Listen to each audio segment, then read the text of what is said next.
Hai. Selamat datang kembali di channel Mister Donghua. Di video kali ini kita akan lanjutkan cerita Donghua, Battle Talk Devon. Ayo langsung aja ke ceritanya. Cekidot. Bahkan saya salah menebak. Ternyata tempat ini bukan hanya ada 2 keajaiban, tapi ada 3 keajaiban yang jarang terjadi dan saya belum pernah mendengarnya di dunia.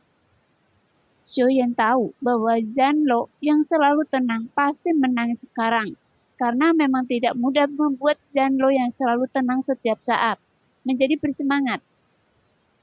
Wah, Anda benar-benar menghasilkan banyak uang kali ini. Anda sebenarnya bisa mendapatkan 3 barang langka sekaligus. Sekarang saya bahkan ragu, apakah Anda manusia atau bukan? Bagaimana Anda bisa mendapatkan keberuntungan yang luar biasa? Setelah Zanlo menenangkan diri dari kegembiraan, dia mulai menyesali keberuntungan Xiaoyan yang luar biasa. Desahannya tiba-tiba dipenuhi dengan sedikit rasa iri dan cemburu. Karena bagaimana dia tidak bisa seberuntung Xiaoyan saat itu. Tapi sekarang tidak ada kesempatan seperti itu. Setelah sekian lama, Zanlo menjadi tenang dari kegembiraan dan emosinya dan menjadi sangat senang. Seorang anak laki-laki dengan kekuatan Kaisar Do bintang 3 dapat memperoleh 3 benda langka dengan kekuatan punca bintang 6. Belum lagi Kaisar Do bintang 3, bahkan Kaisar Do bintang 6 sulit untuk mengatakan apakah dia akan menyelamatkan nyawanya atau tidak. Ngomong-ngomong, sebelum Anda menyerap hantu roh itu, pikiran baik-baik bagaimana Anda menjelaskannya kepada mereka. Zanlo tiba-tiba teringat akan hal ini dan mengingatkan Xiaoyan. Mendengar itu, Xiaoyan langsung tercengang. Memang sebagai manusia dia bisa menyerap roh hantu, dan ini adalah sesuatu yang belum pernah terjadi di benua Dori.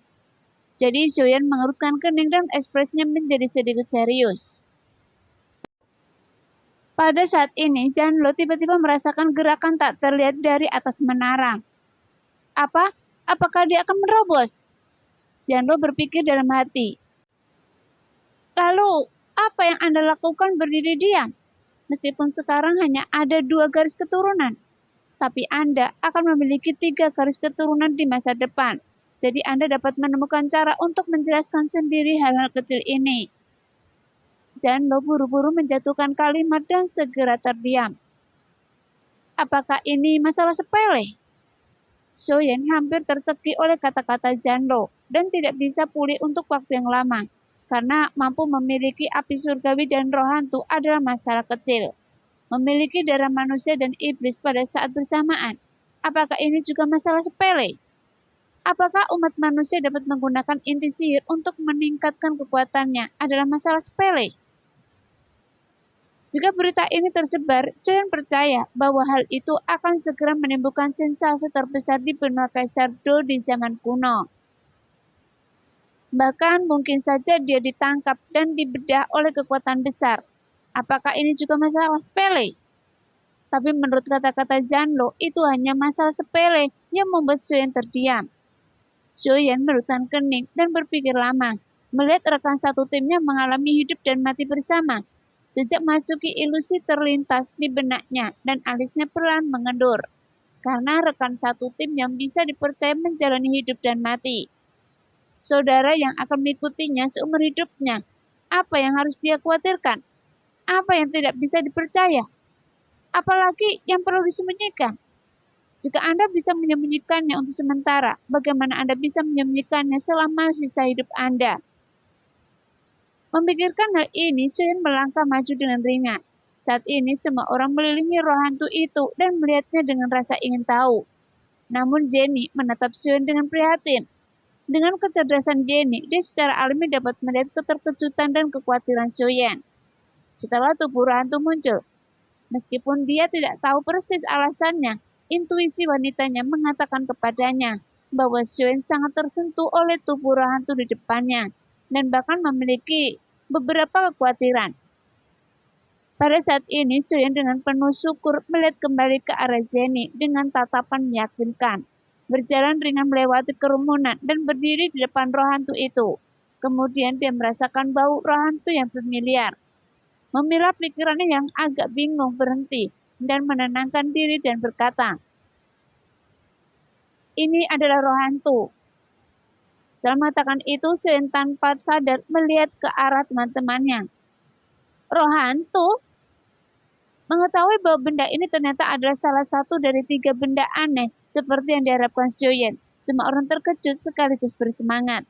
Bahkan tatapan panas semua orang seolah-olah menembus hantu, seperti sedang mengintip garis telanjang dan anggun. Dan hasrat telanjang tiba-tiba membakar di seluruh tim. Ternyata ini roh hantu. Jika Anda menelannya, kekuatan Anda akan meningkat pesat.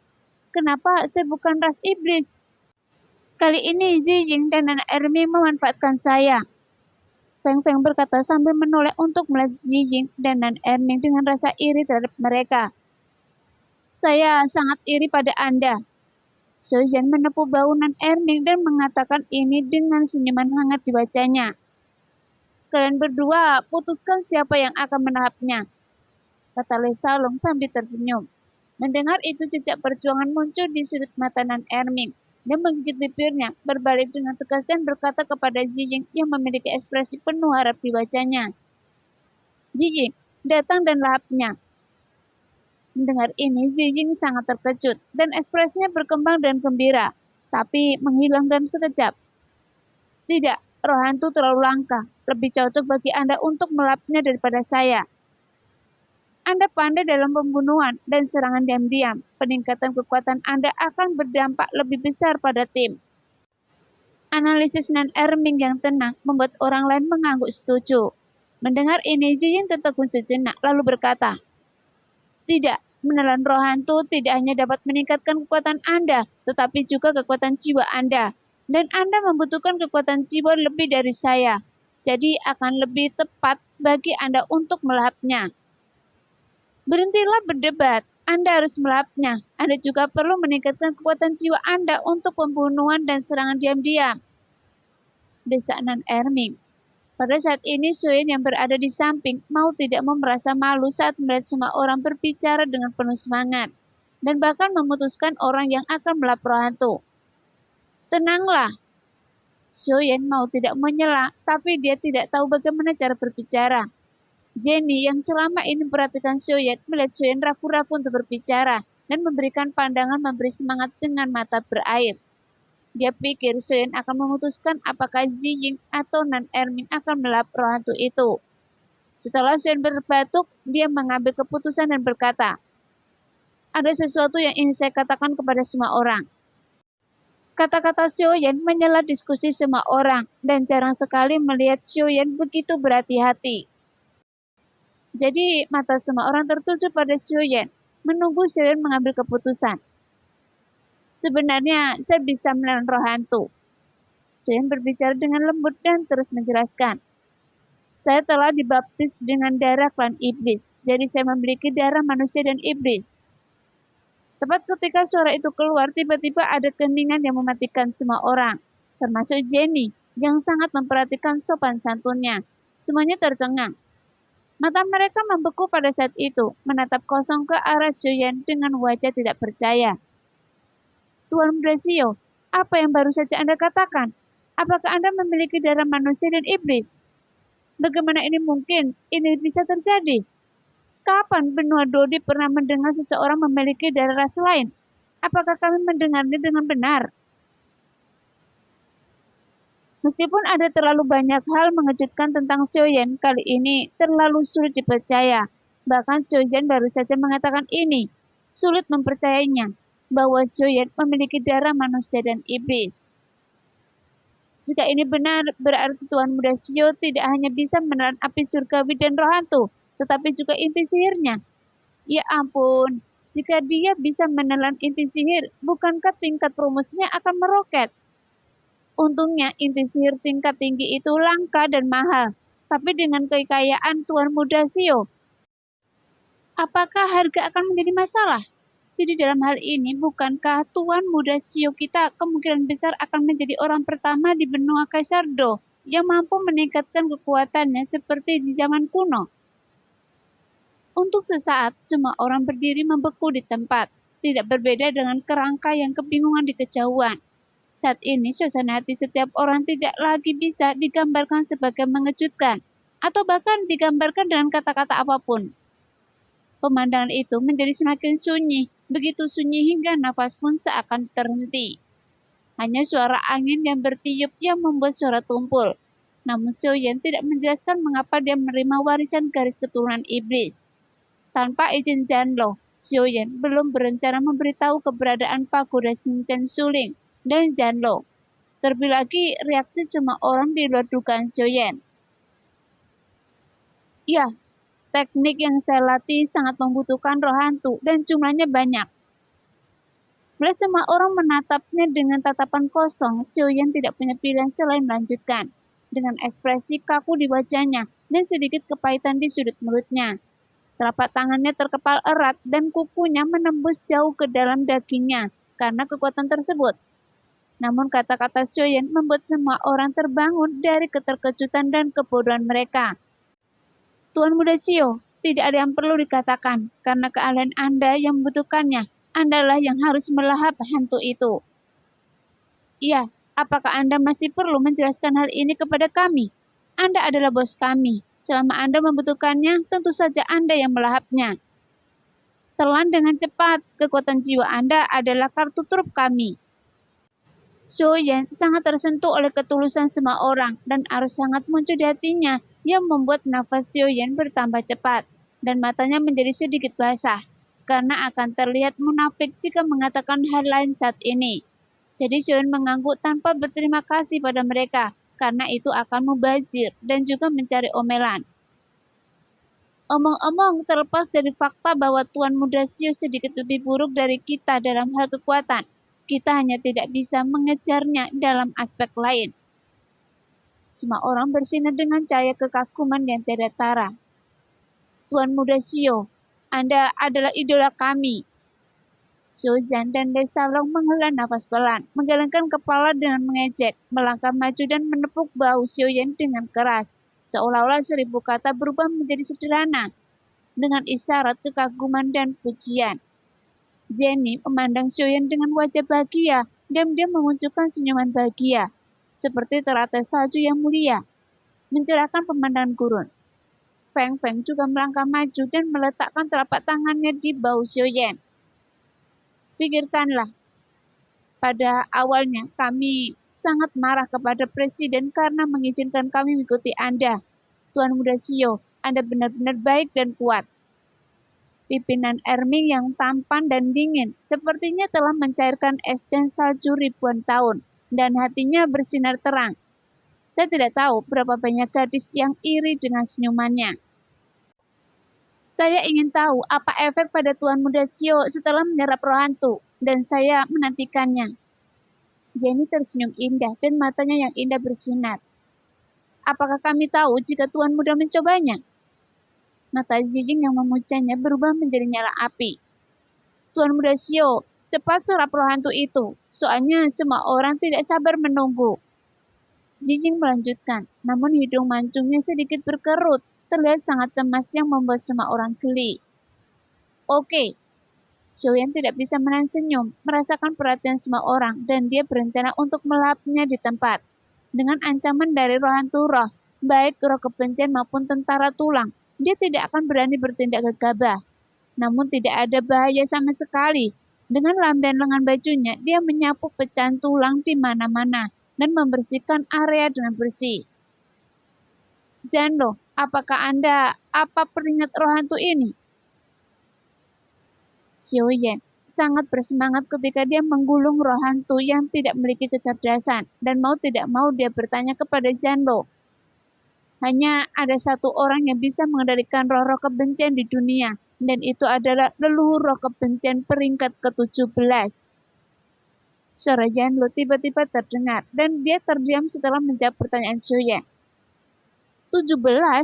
Lumayan, meski tidak sebagus roh hantu Yu Jue yang diberikan oleh Kaisar Iblis Lama. Dia masih berada di peringkat 20 roh hantu teratas di benua Kaisar Do. Berkonsentrasi dan bermeditasi, Xiaoyan memikirkan sesuatu di benaknya. Setelah api surgawi melindungi tubuhnya, Xiaoyan langsung menelan roh hantu itu. Segera arus dingin langsung mengalir dari mulutnya ke organ dalamnya, seolah-olah angin memutar salju dan menuangkan ke dalamnya. Kemudian rasa dingin langsung menyelimuti seluruh tubuhnya, bahkan rasa dingin menembus ke tulang yang membuat Xiaoyan tak tertahankan. Segera api surgawi berubah sedikit sehingga awan dingin menghilang, tetapi api biru keabu-abuan yang terbentuk dari perpaduan 3 jenis api surgawi masih memberikan tekanan mutlak pada roh hantu leluhur kebencian. Meskipun roh hantu Yejue sebelumnya berada di peringkat kelima dan jauh lebih kuat daripada leluhur roh kebencian, roh hantu Yejue secara otomatis mengenali tuannya dan sepenuhnya mematuhi perintah Xiaoyan. Jadi apakah itu ditundukkan atau diserap? Tidak akan ada kesulitan sama sekali. Tapi sekarang roh hantu leluhur kebencian, Xiaoyan tidak berani ceroboh. Xiaoyan segera mengumpulkan pikirannya mengarahkan api surgawi untuk melindungi Meridian dan menyerap roh hantu itu dengan serius. Dengan paksaan roh Yejue untuk menakut-nakuti leluhur roh kebencian dan kekuatan 3 jenis api surgawi untuk memaksa leluhur roh kebencian. Roh hantu peringkat ke-17 bukanlah tantangan besar untuk ditelan Xiaoyan. Sehingga rasa sakit dan deritanya tidak sampai setengahnya menelan api ramuan psikis. Setelah proses melapnya berjalan lancar, seluruh tubuh Xiaoyan tertutup embun beku. Dan hawa dingin yang menyebar yang membuat ruangan yang awalnya panas di sini sepertinya telah memasuki musim dingin. Dan ini adalah pertama kalinya semua orang melihat Xiaoyan menyerap 3 benda aneh dengan mata kepala mereka sendiri. Semua orang merasa sangat segar. Mereka membentuk lingkaran di sekitar Xiaoyan, tetapi mereka tidak menyangka kekuatan roh hantu itu begitu dingin, sehingga menusuk kulit semua orang seperti jarum.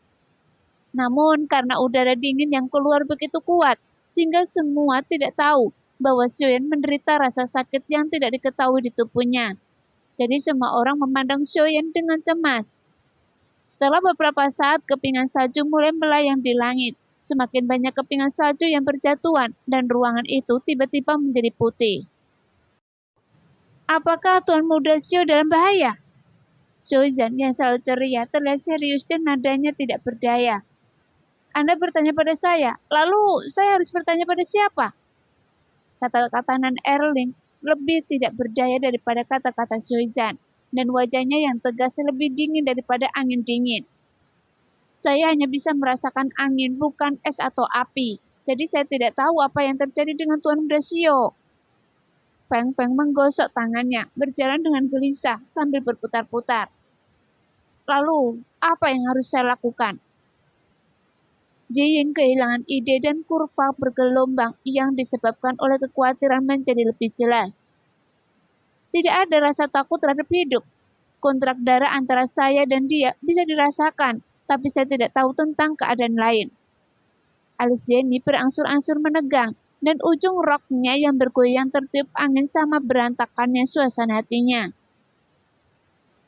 Perhatikan baik-baik ekspresi Tuan Muda Xiao, dia seharusnya baik-baik saja. Kelihayan Lei Salong selalu dapat menyelesaikan masalah di saat kritis. Melalui es transparan terlihat Xiaoyan yang seperti patung es, matanya tertutup rapat dan bibir tipisnya mengerucut. Namun ekspresinya sangat tenang, tanpa menunjukkan sedikit pun rasa cemas atau sakit. Jadi suasana hati semua orang perlahan menjadi tenang. Saat angin kencang berangsur-angsur menjadi lebih dingin dan kepingan salju semakin tebal, semua orang menjadi semakin rileks dan penyerapan Xiaoyan tampaknya berjalan lancar tanpa ada liku-liku. Saya harus mengatakan bahwa sangat menyenangkan melihat salju lebat di gurun yang terpencil dan panas ini.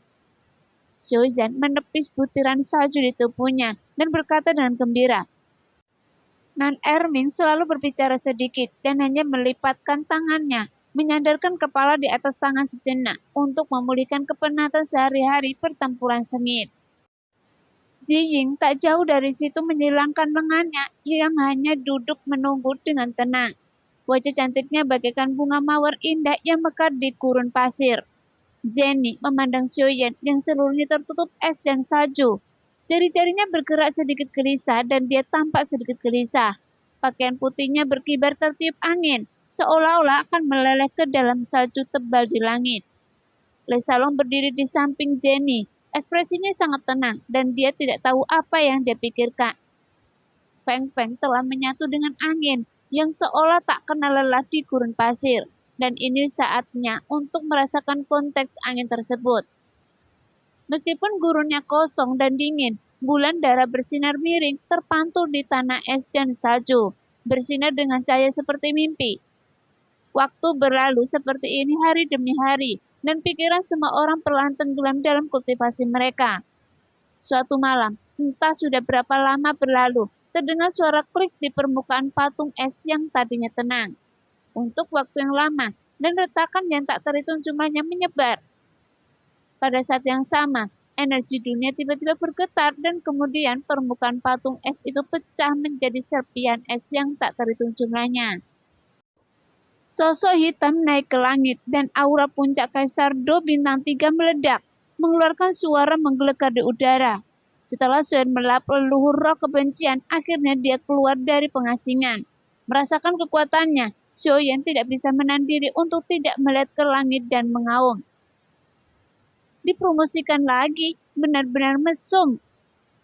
Semua orang melihat Xiaoyan dibawa dan mereka sudah sedikit mati rasa dengan kecepatan promosi mesum Xiaoyan. Selain promosi, harus ada keuntungan lain. Semua orang yang terbiasa dengan kejutan terus-menerus menunggu kata-kata Xiaoyan selanjutnya yang telah jatuh kembali ke tanah. Melihat orang-orang yang menantikan kejutan baru, Xiaoyan terdiam. Namun melihat kembali tingkat promosi yang diraihnya hanya dalam beberapa tahun sejak ia datang ke Benua Dodi, Xiaoyan harus mengakui bahwa dia memang bukan orang biasa. Kekuatan jiwa juga telah menerobos dan sekarang berada di puncak alam kaisar. Xiaoyan memberi semua orang kejutan baru yang mereka harapkan, dan pada saat yang sama, dia melepaskan kekuatan jiwanya, seperti gelombang pasang mencangkup jarak yang sangat jauh dalam sekejap. Setelah terobosan kekuatan jiwa, persepsi Xiaoyan menjadi lebih jelas. Rentang persepsinya terlihat dengan matanya sendiri. Pasir kuning terbentang sejauh mata memandang kesunyian. Kekuatan jiwa terus meluas dan tidak diketahui seberapa jauh kejangkauannya. Bahkan tidak ada sehelai daun pun di seluruh gurun. Belum lagi oasis dan tentara tulang asli serta roh kebencian juga menghilang. Angin di udara menjadi lebih ringan dan bahkan fluktuasi sekecil apapun di udara yang jaraknya ribuan mil tidak dapat lepas dari persepsi Xiaoyan. Kekuatan jiwa seperti lautan ikan luas yang melompat di bawah langit. Perasaan ini begitu luar biasa sehingga Xiaoyan sangat senang. Itu berarti keterampilan bertarung jiwanya akan menjadi lebih kuat dan keterampilan pemurnian obatnya akan mencapai tingkat yang baru. Xiaoyan mabuk oleh perubahan kekuatan jiwanya dan ekspresi mati rasa semua orang telah berubah. Mereka telah melihat Xiaoyan dipromosikan ke 2 level berturut-turut setelah menelan dan menyerap api pil psikis. Oleh karena itu, tidak ada yang terkejut melihat Xiaoyan dipromosikan ke puncak bintang 3. Setelah menyerap roh hantu, kekuatan jiwa dipromosikan dari alam kaisar akhir ke tingkat puncak alam kekaisaran. Itu benar-benar berbeda. Semua orang tahu bahwa peningkatan kekuatan jiwa jauh lebih sulit daripada peningkatan kekuatan semangat juang. Tidak hanya sedikit lebih sulit, tetapi jauh lebih sulit. Terlebih lagi, semakin jauh Anda melangkah, semakin sulit jadinya. Tapi bagi Xiaoyan tidaklah sulit untuk maju dari tahap akhir alam kekaisaran ke puncak alam kekaisaran. Dan hal ini terlihat dari jaraknya jumlah alkemis senior di benua Dodi sepanjang zaman. Dengan melahap dan menyerap roh hantu, kekuatan jiwa berpindah dari tahap akhir alam kekaisaran ke puncak alam kekaisaran. Walaupun menyerap roh hantu dapat meningkatkan kekuatan jiwa, namun peningkatannya tidak boleh terlalu besar. Karena mereka semua tahu bahwa ketika menyerap roh hantu, sangat sedikit energi yang dapat diubah menjadi kekuatan jiwa. Meskipun menyerap energi roh hantu dan mengubahnya menjadi kekuatan jiwa, jumlah konversi tidak hanya bergantung pada kekuatan roh hantu, tetapi juga pada kekuatan jiwa penyerap. Dan terlebih lagi pada kekayaan dan kemuliaan darah iblis. Seberapa kuatkah roh hantu yang ditelan dan diserap Xiaoyan? Tidak peduli seberapa kuat roh hantu puncak bintang 6, itu mungkin terbatas. Diperkirakan mirip dengan peringkat pil api psikis. Meskipun kekuatan jiwa Xiuyan jauh lebih kuat dari orang lain, itu tidak bisa dikatakan kekuatan jiwa di alam kekaisaran jauh dari kuat. Hanya ketika mencapai konsepsi artistik, barulah dia bisa disebut kuat, sangat kuat. Namun dia sebenarnya dipromosikan dari tahap akhir alam kekaisaran ke puncak alam kekaisaran. Apakah Tuan Muda Xiu kita masih manusia? Tidak hanya tingkat semangat juangnya yang meningkat ke tingkat yang tidak normal, tetapi bahkan peningkatan kekuatan jiwa pun sangat keterlaluan. Jadi apakah dia akan membiarkan orang hidup? Faktanya, tidak heran jika semua orang begitu terkejut. Bahkan Xiuyan sendiri tidak tahu seberapa kaya darah iblisnya. Apalagi keluhuran darah iblisnya tidak dapat dibandingkan. Bahkan dengan klan iblis di arah kerajaan iblis. Jika tidak, bagaimana dia bisa bertemu dengan Raja Iblis tua? Bahkan tidak ada yang tahu bahwa alasan mengapa Xiuyan mampu mengubah lebih banyak energi roh hantu menjadi kekuatan jiwa adalah karena ia memiliki keterampilan jiwa tingkat suci seni roh darah. Xiuyan yang melahap dan menyerap leluhur dari roh kebencian kali ini sebenarnya tidak hanya meningkatkan semangat juangnya dari tahap akhir bintang 3 ke tahap puncak bintang 3, tetapi juga meningkatkan kekuatan jiwanya dari tahap akhir kaisar ke tahap kaisar puncak. Dan masih ada manfaat lain yang tidak bisa disebutkan, yaitu keterampilan juga telah ditingkatkan. Sebelum menjalankan seni roh darah, energi jiwa berubah menjadi untaian, hampir tidak terlihat dengan mata telanjang. Sekarang benang sutra itu terjerat satu sama lain, menjadi lebih tebal dan telah berubah menjadi zat nyata. Samar-samar menunjukkan warna merah tua. Energi yang kuat memancarkan roh jahat yang dingin dan berenang di lautan kesadaran. Berubah dari tak berwujud menjadi nyata. Berarti seni roh darah telah meningkat pesat dan bahkan dapat mengerahkan kekuatan energi misterius yang kuat. Sekarang Xiuyan memiliki keyakinan yang cukup bahwa jika dia menggunakan keterampilan kemarahan Huang Kuan, bahkan jika dia tidak mengadakan jiwa di puncak alam kaisar, dengan kekuatan seni roh darah saja, kekuatannya pasti bisa mencapai level yang lebih tinggi. Pada saat ini, semua orang akhirnya pulih dari keterkejutannya. Selain ucapan selamat, mereka kebanyakan tersenyum dan menggelengkan kepala. Meskipun senyumannya terlihat dipaksakan, tapi mengandung kegembiraan yang tulus.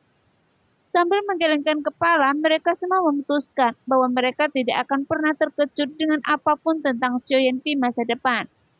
Melihat semua orang terkejut dan kemudian menggelengkan kepala sambil tersenyum masam, Xiuyan tahu bahwa peningkatan kekuatan jiwanya lah yang mengejutkan semua orang. Dan dia masih sedikit bingung alam kekaisaran di tahap selanjutnya dari alam kekaisaran. Setelah sepenuhnya menyerap roh hantu peringkat 17, dia dipromosikan ke level lain. Jadi Xiuyan menggaruk kepalanya dengan bingung. Untungnya dia hanya menggaruk kepalanya karena bingung dan tidak bertanya. Jika tidak, akan aneh jika dia tidak disemprot sampai mati oleh semua orang. Dia baru berada di benua Dodi selama beberapa tahun. Bagaimana dia bisa tahu betapa sulitnya untuk meningkatkan kekuatan jiwa di benua Dodi? Bukan saja dia tidak mengetahuinya, dia bahkan merasa sedikit melankolis di hatinya sekarang. Peningkatan kekuatan jiwa tidak sebesar efek menyerah roh hantu Yujue, dan Xiuyan masih merasa itu sedikit tidak mencukupi. Jika ide Xiuyan diketahui oleh Tuan Zhan, dia pasti akan dihukum berat dengan mengatakan, Anda tidak mengetahui berkah Anda ketika Anda berada di tengah-tengah berkah. Kalian harus tahu bahwa roh hantu Yujue sebelumnya berada di peringkat kelima dalam daftar roh hantu di benua Kaisar Do. Sedangkan leluhur roh kebencian hanya menempati peringkat ke-17. Dan roh hantu Yujue sepenuhnya mengakui Xiuyan sebagai tuannya. Yang setara dengan energi Xiuyan sendiri 100% berubah. Adapun roh hantu leluhur kebencian tidak mungkin untuk sepenuhnya mengubah energinya. Jika bukan karena garis keturunan iblisnya yang kaya dan mulia, serta keterampilannya yang menyimpang seperti seni roh darah, tidak akan ada cara untuk maju secara langsung. Tuan Muda Xiu, saya telah memutuskan sesuatu. Ying adalah orang pertama yang berbicara sambil menggelengkan kepalanya sambil tersenyum masam. Begitu dia mengatakan ini, semua orang memandangnya. Saat ini dia berkata, bahwa dia telah memutuskan sesuatu dan terlihat sangat serius. Dan semua orang diam-diam menebak. Mungkinkah Zijin kita yang cantik telah jatuh cinta pada tuan muda mereka? Hati Jinny menegang dan hati Xiaoyan juga bergetar. Namun Zijin sama sekali tidak peduli dengan pandangan semua orang. Berjalan langsung ke arah Xiaoyan, mengerutkan bibirnya. Sepertinya telah mengambil keputusan dan berkata, "Di masa depan, meskipun Anda memberitahu kami bahwa Anda bukan hanya laki-laki, tapi juga seorang wanita, saya tidak akan terkejut." Begitu dia selesai mengatakan ini, semua orang tertegun sejenak, lalu tertawa terbahak-bahak. Jenny juga tertawa begitu keras, hingga dia tidak bisa berdiri tegak, dan di sana ada air mata di sudut matanya. Bahkan Xiaoyan juga terkejut dengan kata-kata Zijing. "Zijing, kata-kata Anda berbicara tentang aspirasi kita bersama." Semua orang berteriak serempak dan semburan tawa keluar lagi. "Tuan Muda Xiao, sebaiknya Anda memperkenalkan kami pada situasi roh hantu ini." Lei Salong sangat tertarik dengan hal-hal ini. Dia sebenarnya sudah lama ingin menanyakannya, tetapi dia tidak pernah menemukan kesempatan untuk bertanya. "Baiklah." Xiaoyan akhirnya menghilangkan rasa malunya dan segera memberitahu semua orang informasi tentang leluhur roh kebencian. Leluhur roh kebencian adalah roh hantu di peringkat ke-17. Dikatakan bahwa dia berubah dari kebencian ratusan juta tahun di medan perang kuno. Bagaimana keahlian Anda setelah mendapatkan roh hantu? Apakah sudah maju? Jenny sangat memperhatikan hal ini lebih dari siapapun. Belum, karena masih ada satu hal lagi yang belum saya dapatkan. Apalagi yang kurang? Semua orang semakin bingung. Saya akan memberitahu kalian nanti. Jika tidak, saya tidak tahu apakah Zijin akan mengatakan bahwa saya seorang wanita.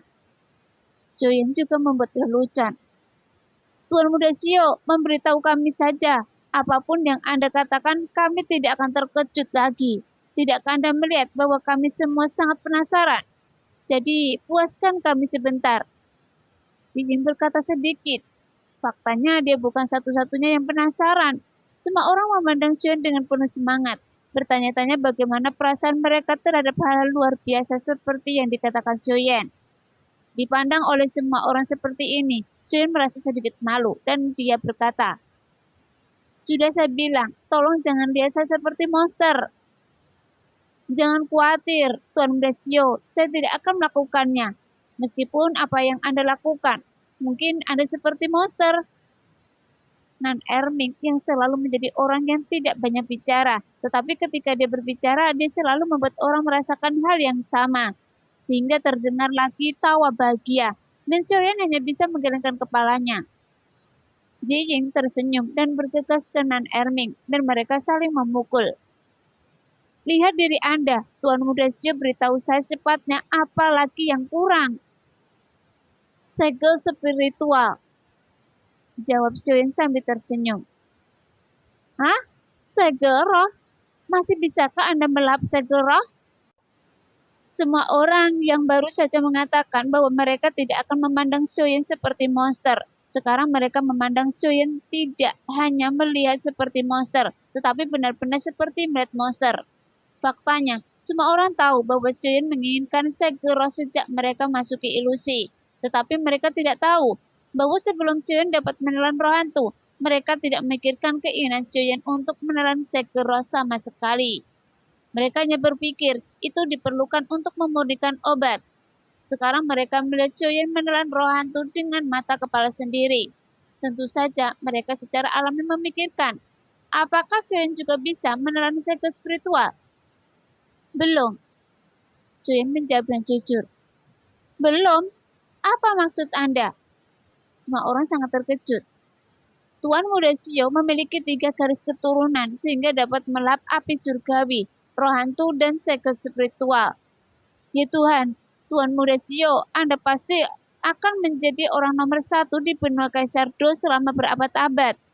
Tidak ada seorang pun, hanya nomor 1. Lei Salong juga kehilangan akal sehatnya. Meskipun biasanya dia tenang, jari-jarinya yang menunjuk ke arah Xiaoyan sedikit gemetar. Sebenarnya alasan kenapa kita datang ke sini untuk mencari lumut Sekiro kali ini adalah demi darah klan monster. Karena teknik tersebut harus memiliki karakteristik masing-masing dari 3 benda ajaib secara bersamaan. Xiaoyan menjelaskan pada semua orang.